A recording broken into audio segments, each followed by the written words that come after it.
संतों की बीमारी का मजाक उड़ाते हुए प्रेमानंद जी के वायरल वीडियो पर हुई भद्दे कमेंट की बौछार। सनातन शक्ति तिलक और कृष्ण की भक्ति को रखकर सवालों के घेरे में ईश्वर आस्था को बता रहे हैं अंधविश्वास। क्या ये हिंदू ही हैं जो ईश्वर शक्ति को विज्ञान का गुलाम बता रहे हैं? ऐसा क्या हुआ जो सोशल मीडिया पर सस्ती पॉपुलैरिटी पाने के लिए लोग प्रेमानंद जी महाराज की बीमारी का मजाक उड़ा रहे हैं?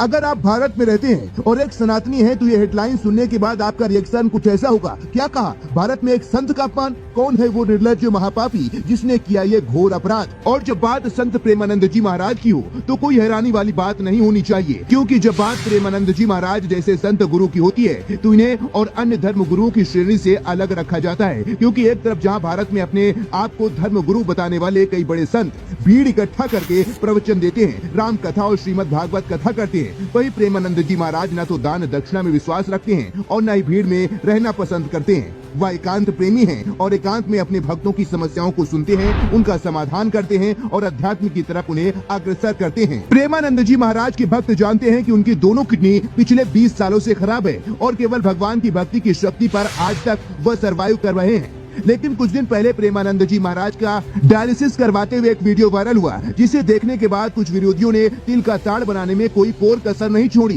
वीडियो को वायरल करते समय लोगों ने कहा कि अंध भक्तों के महाराज खुद आज विज्ञान का सहारा लेकर हॉस्पिटल में भर्ती हैं, जबकि गाय के गोबर को कोहिनूर से महंगा बताते हैं और गौमूत्र को सुपर एंटीबायोटिक दवा घोषित करते हैं। तो क्या यही दवाइयाँ इन पर असर नहीं कर रही है? क्या यह दवाइयाँ केवल ओबीसी, एससी और एसटी के लोगों के लिए ही है? यह देखने के बाद अंध भक्तों को अकल आ जानी चाहिए।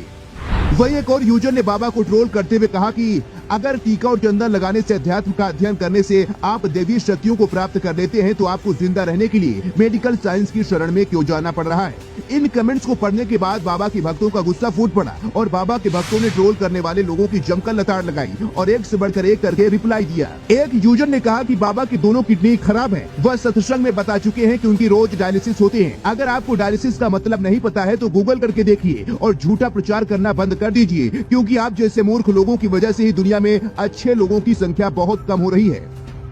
वही एक यूजर का कहना था कि किसी की सेहत का मजाक बनाना समझदारी की बात नहीं है। हर संत पाखंडी नहीं होता है। यह वह संत है जिन्होंने बागेश्वर बाबा जैसे पाखंडियों का विरोध किया है और इन्हें भगवान की वास्तविक शक्ति प्राप्त है। वहीं जिस यूजर ने बाबा के टीका और चंदन का विरोध किया था उन्हें भी अच्छा खासा जवाब मिला है। लोगों ने कहा कि जिस टीका चंदन पर आप टिप्पणी कर रहे हैं उसी टीका चंदन ने मेडिकल साइंस के होश उड़ा रखे हैं। और अगर आपको प्रेमानंद जी महाराज के बारे में नहीं पता है तो एक बार गूगल पर डालकर देख लीजिए, आपकी आंखें खुल जाएंगी। वही एक और यूजर का कहना था कि ये एक ऐसे हिंदू संत हैं जिनकी 20 सालों से दोनों किडनी खराब हो चुकी हैं। हजारों सनातनी इन्हें किडनी देना चाहते हैं, लेकिन सनातन धर्म में किसी को तकलीफ देना इनके संस्कार में नहीं है और राधा नाम जप करके यह 20 सालों से जिंदा है। यह सनातन शक्ति का अच्छा खासा प्रमाण है। तो दोस्तों, देखा आपने, वास्तव में आज के समय में भी साधु संतों के ऊपर विश्वास करने वालों की कमी नहीं है और भक्ति की शक्ति को देखने वाले कई लोग मौजूद है। तो जब जब कोई ऐसे सनातनियों के ऊपर और ऐसे संतों के ऊपर उंगली उठाएगा तो उनकी उंगली तोड़ने वाले भी हजारों की संख्या में मौजूद है। तो अगर आप भी प्रेमानंद जी महाराज के भक्त हैं और उन्हें पसंद करते हैं तो कमेंट करके अपनी राय हमें साझा कीजिए।